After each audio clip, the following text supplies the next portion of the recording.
Hi everyone, this is Brian Kling, the Global Technical Lead for the Civil Products here in Autodesk Product Support. Coming back to you again this month with an exciting new video where we're going to review the new Subscription Advantage Pack, which is available for all customers on subscription with Autodesk. So first, an introduction.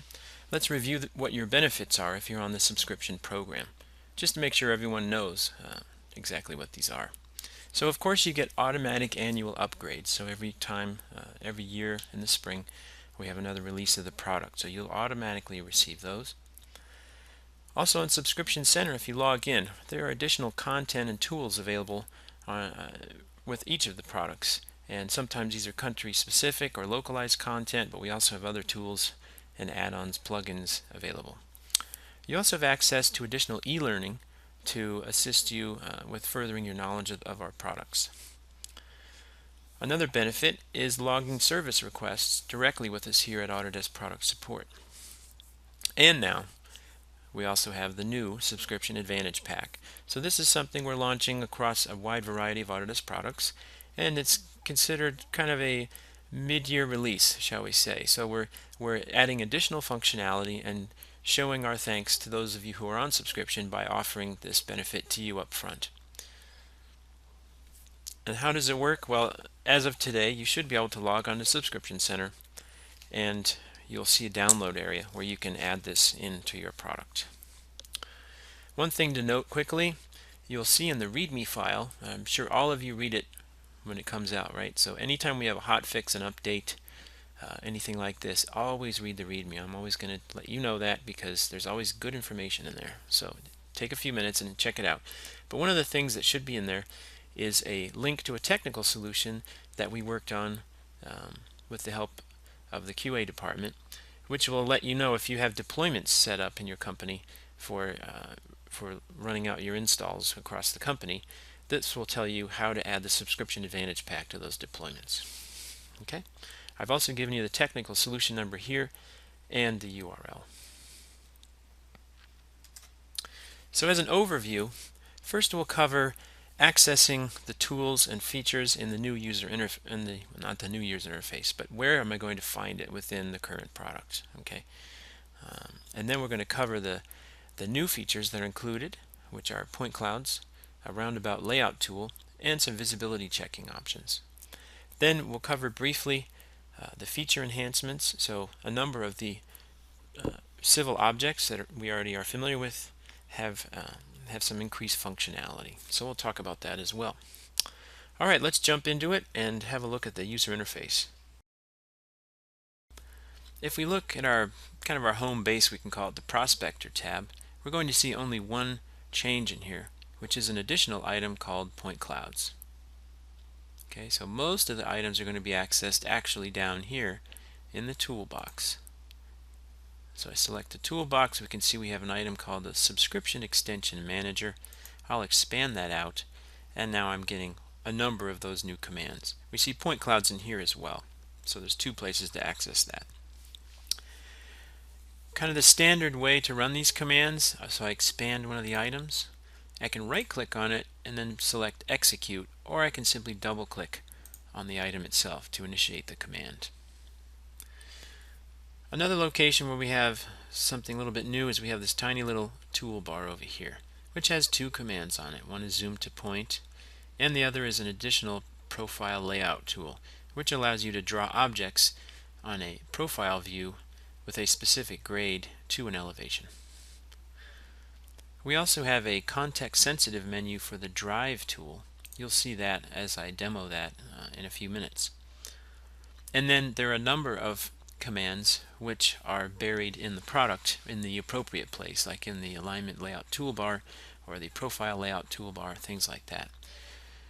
So the last part to mention here in the user interface is, of course, the Help file, which you should definitely have a look at.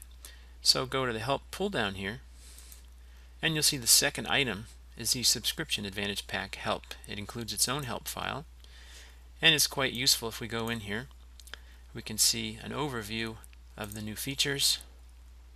I can select and get details on each one of the new items. And if we go back,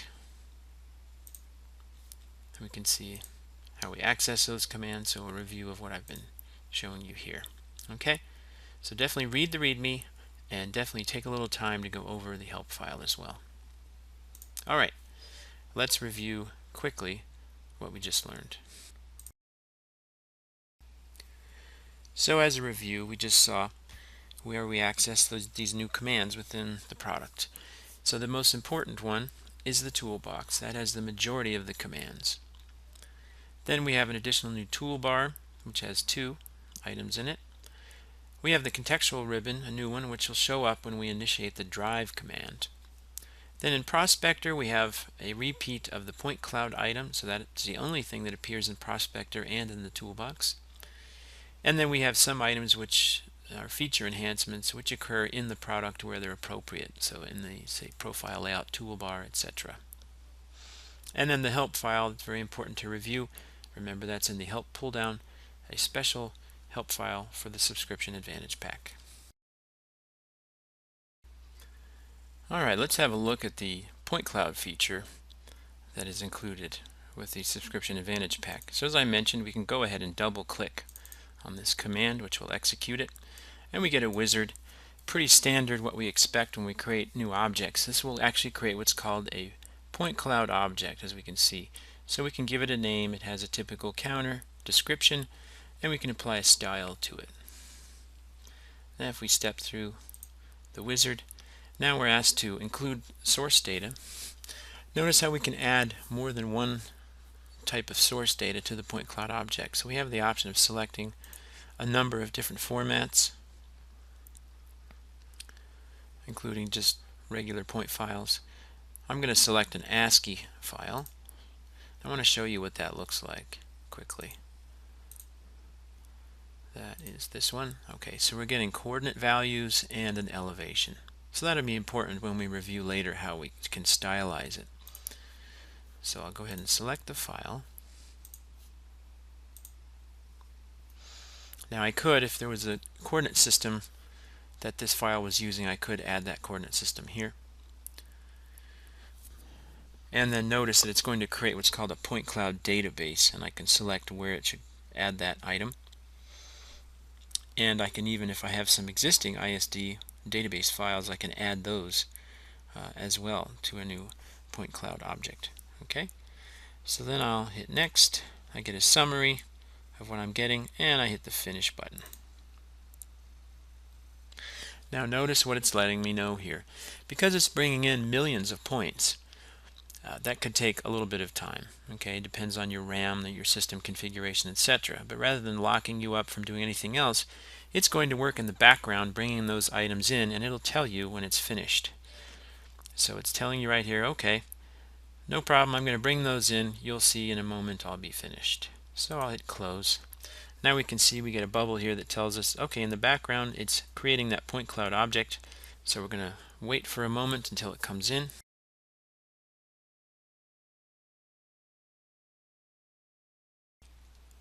Okay, and as you can see, we're now finished. It tells us it's complete, and we have a nice zoom to point cloud command here, so we can go right to it and have a look.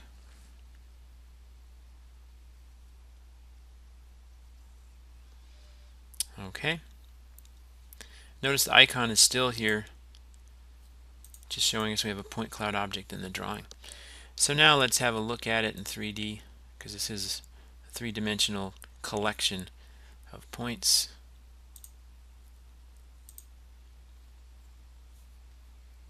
Okay, you can see we have a bounding box, so that's the limits of the item. We can see here we're actually getting details from some buildings. This is in Manchester, New Hampshire. We're getting some trees and buildings, that type of thing.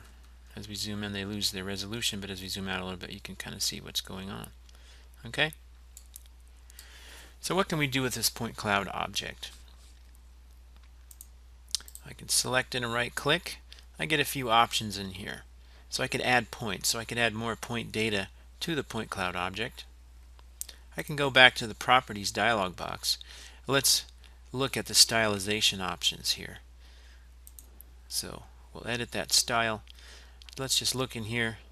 So maximum number of points to display, so I can control that. Then what kind of stylization do I want? Do I want to assign colors to the points? And how would I do that? Elevation ranges, so kind of similar to our surface analysis tools. If you're familiar with those, you'll be quite familiar with these. We also have a classification tab. As this notes on the bottom, if you want to apply these properties, you have to select on the Points tab and go to the Assign Color by Property property and set it to Classification. Now, that's why I showed you this ASCII file we brought in earlier, because this particular file has no classification data. Okay, so we can't really use this option. But a lot of LiDAR programs can collect that information, and this is a pretty standard way of classifying. So you get classified by type of item captured, so vegetation, buildings, etc. So let's go back to the Points tab. What we could do is color by an elevation range. Okay, so that may be, maybe I want to know how many points are above a certain elevation, things like that, so I can have a look. So in that case, then I'm done here. I've set it by elevation range. Now I'll go back over here to the elevation range tab. Here it's showing me the minimum and maximum elevation that I have for all those collected points. Then I'll set the range interval. Let's say I'll do it, what's our interval here, about 50 meters. I'll do something like every 10. And I'll update the range details. So now we'll get a rainbow scheme. Oh, one other thing I should mention, sorry, is the Statistics tab. So that gives you the overall point count, maximum, minimum coordinates, and elevations. And here we can see we've stylized by elevation. So the purple is giving our highest elevations. So for the current iteration of this feature, that's about as far as we can go. At the current time, we cannot create a surface from these points, but I can imagine that's coming in the not too distant future. Okay, but this gives us a good idea of where we're headed. We are adding point cloud functionality, and that should be enhanced as we move in along down into the future. But it does also give you a good way to revisit a site. If you've collected some data, you can see where items are on the site and reorient yourself without having to go back for a site visit sometimes. So that's also a useful benefit. So a quick review of what we saw with the point cloud feature. So it allows you to import various types of point cloud data. You can stylize the data. If you have classifications, for example, you could stylize that way and color vegetation green, for example, and buildings yellow or whatever you wish. It depends on the type of data. With regular point data, you can of course create elevation analysis, so coloring by range of elevations. And in general, this point cloud tool, it's a new introduction. So at this point, it's good for stylization and can be also used for verification of site characteristics. The one thing to point out is that it currently cannot build surfaces from the data. So let's have a look at our roundabout layout tool. Here we have a drawing. We've got some topography. These blue lines are two alignment objects, and then we have right-of-way here with the dashed lines. So once again, I need to go to the toolbox, the subscription extension manager, and I'll open up this roundabouts item. So I'll start out by creating a roundabout. So the first thing I need to do is select a center point. I'll use the intersection of the two alignments. And then I need to select my approach roads. In this case, I'm going to select these two. And once you're done, you hit enter. Note I could select more approach roads if I had them. So now I'm going to get a wizard here to help me create this. Note how I can re-specify that center point. I have standards files, so we have pre-included, we have some metric and some imperial ones. You can also save off your own predefined parameters. Okay. Then notice as I hover over the fields, I'm getting here in the graphic area a reminder of exactly what I'm setting. So our product design team, once again, we were coming to expect that we have these nice wizards that are showing us exactly what we're actually doing. So here we have the geometry of our roundabout, and here we have some marking parameters for those lane markings. Then here, this is showing us that this tool is creating civil alignment objects, so we can select the style, etc. Notice how we can prefix our alignments as they're created. That's going to be quite helpful, as I'll show you in a minute. And in this case, I'm going to turn those labels off so we have a cleaner example in the end. Okay, I'm going to step to the next item. So we've created the geometry in the middle. Now we need to talk about the approach and exit lanes. Once again, as we hover over these fields, we get reminders of what it is we're actually setting. And note, because we had two approaches, then we have two options here. Once again, I'm going to turn those labels off.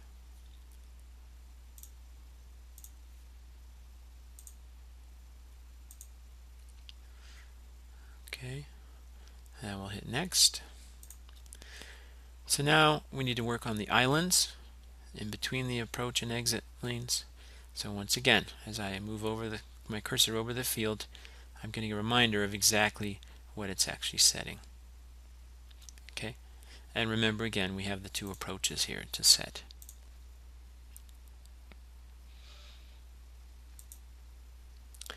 And on the final screen, we have the option of importing automatically some signage.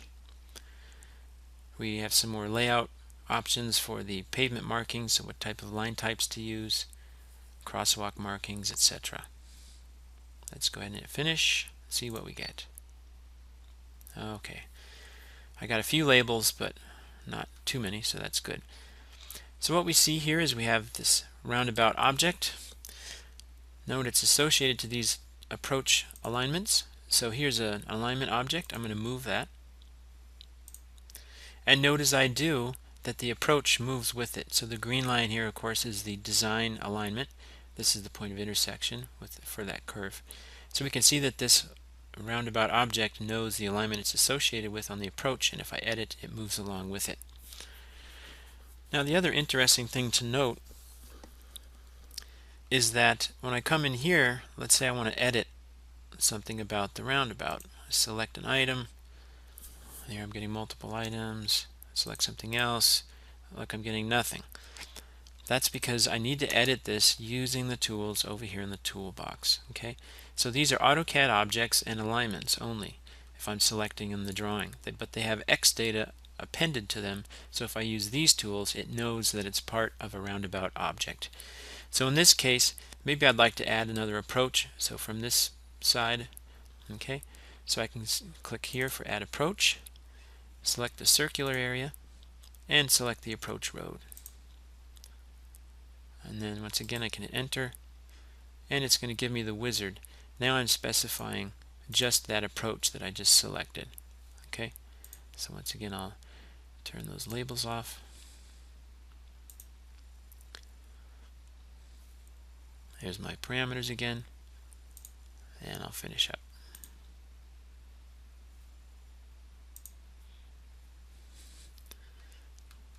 Now this is telling us in this case some of the striping didn't quite work as we'd hoped, but you can see geometrically it's warning us of that, right? Because actually this needs to solve a radius in here. So this is the first iteration of this tool. We can also note that we'd probably need to change some of our radius values here, right, to make this work. But we may have to do a little bit of hand tweaking in a case like this. We just have to see. Okay, but we were able to add that approach road. It's now part of that roundabout object. Once again, if I want to edit any items on the roundabout or even delete it and make sure that I select everything that was created with the tool, I need to use these commands. So I should not use the delete command, the AutoCAD delete command, and delete individual items. I won't know for sure that I got rid of everything. So editing roundabout, so I could go in here, for example, and change the radius. Sorry, step back here. Maybe I change the initial radius to 16 and finish it off. And it gets bigger, see? Okay. I can also create a turn slip lane, so as I'm coming in, if I need another lane here, that's another option as well. So another important thing to note about the roundabout tool, as we mentioned, it's AutoCAD objects and its alignments. This gives us a really good start to laying out a roundabout, but we can't just merge it automatically now with a corridor. There's additional design work that needs to be done. So as just mentioned, the roundabout tool is a 2D object only. We noticed that we have object behavior when we're using the commands from the toolbox. So once again, if we're going to edit or delete, to modify that at all, we need to use the commands from the toolbox. And then as we saw, updates occur to the associated source alignment. So as I move those, the approach alignments, the roundabout object will move to go along with it. So for those who know how to create roundabouts, you know that of course you need to take your alignments, you need to then work with profiles, do grading, that type of thing, and then merge it with the corridor. So now let's have a look at the most major of our new visibility checking tools, which is the drive tool. As we can see here, we have a corridor running through a surface, and we're going to drive along that corridor and just see how it looks. Anyone familiar with precursors to Civil 3D realize that we've had a tool similar to this since the Land Desktop days, but we've now got that added in for Civil 3D. And we'll see that there are a few enhancements as well. So let's go ahead, we'll double click on the drive tool. We need to select an alignment. Notice how we have also the option of a feature line or a 3D polyline. So we can select any object which has 3D data assigned to it. So we're going to pick an alignment. I'll just right click and pick the center line alignment that's in my drawing. And then in that case I need to have a profile as well. So I right click and I'll select the design profile. So now it sets me along the alignment at the profile height. Notice in the beginning of the video I mentioned that we had one new contextual menu here, and that's the drive tool here. So we can see some of our controls. Here's our eye height. So once again, these tooltips are handy. So I'm 3.5. Maybe I'll make it a little bit higher in this case. Notice we move a little bit up. Now I'll move over into the right lane because right now I'm on the center line, so maybe I want to move over, say 6 feet to the right. And then I can look here at my target. So how high is my target? Maybe I'll set it a little bit higher.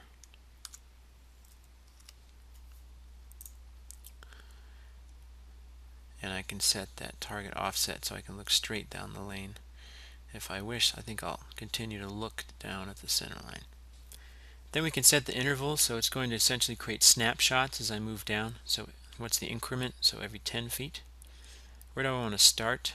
I'm going to jump ahead to around station 33 plus a pair. I'm going to be coming around a curve with a pretty hilly region here to the left, so I can see what that is going to feel like as I go through.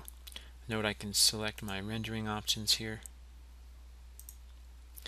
I can loop it, or I can run backwards as well, and I can set my speed here. So I'll go 60. I'm dying for some speed here. Let's go to 80, huh? Here we go. Play.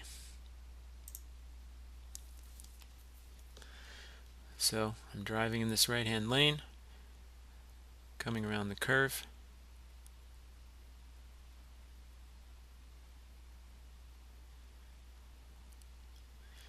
And gives me a sense of what that would be like to move along the roadway. Of course, the speed of this and things like that will depend, of course, on your graphics card and the amount of RAM you have and things like that. And then here we can note that we don't have to have a corridor, so I have an alignment and a profile, so it can continue to move along with me in a preliminary phase where I really want to get just a rough outline of what it'd be like to move along that site. And then when I want to close the tool, I just need to hit the close button. Notice we have a few more options here. We can set a target distance. We can also show these targets as I'm moving along. Same thing with our eye. We can show the eye path. So right now, this tool has been added in. The only way to stop it is to hit the close button. So that is our drive tool. So as a review of the drive tool we just saw, it's for immediate playback only at this time. You cannot save as an AVI or something like that, but I'm sure we'll be seeing that coming in the future. Also, to stop during playback, you must hit the close button ending the command. There are a couple of other tools, as we saw in the toolbox, some line of sight tools. So here in the line of sight tools, we can check a sight distance using a point-to-point line of sight. So looking from one specific point to another. We can also calculate sight distance along a corridor. We may have a minimum distance that we need to be able to see when we're driving that car, and it will show us if we're not meeting those criteria. We can also check a sight distance using a zone of visual influence. So I can say from one point looking out at a certain radius, what areas in the surface can I see and which ones can I not see based upon how the terrain the characteristics are, if I have valleys or peaks, that type of thing. Here actually though is a list of all the feature enhancements that are also included in the Subscription Advantage Pack. So you can pause right here and kind of read through these if you wish. If you're not on subscription, this gives you a good idea of all the additional functionality that you can benefit from. Now, a couple of frequently asked questions. These are things I anticipate that people will be asking us. Can you install the AutoCAD or the Map 3D Subscription Advantage packs on Civil 3D? As you know, we're based upon those two products, but unfortunately, no, you cannot install those. You can only use the Civil 3D subscription pack and install it on Civil 3D or Civil. Will all these new features be incorporated into the next full release of Civil 3D and Civil? Probably most of them, but I really can't guarantee you that 100% of them will be included. For those that are included, they will move out of the toolbox and be incorporated into the full UI of the product by the release time. And if and when these features are added into the full release, will they be improved from what's in the Subscription Advantage Pack? Will they be further enhanced? For example, maybe we could save an AVI from the Drive tool. Rest assured that these features are being added into the product. They're not going away, so they will evolve as time goes on. And then, can you expect another Subscription Advantage Pack next year? Yes, I think we have every intention of making this an annual occurrence, so you will be able to look forward to one as well next year. So if you're not on subscription, you may want to give it a thought. Thanks for joining us. Look for another video coming next month from Autodesk Product Support.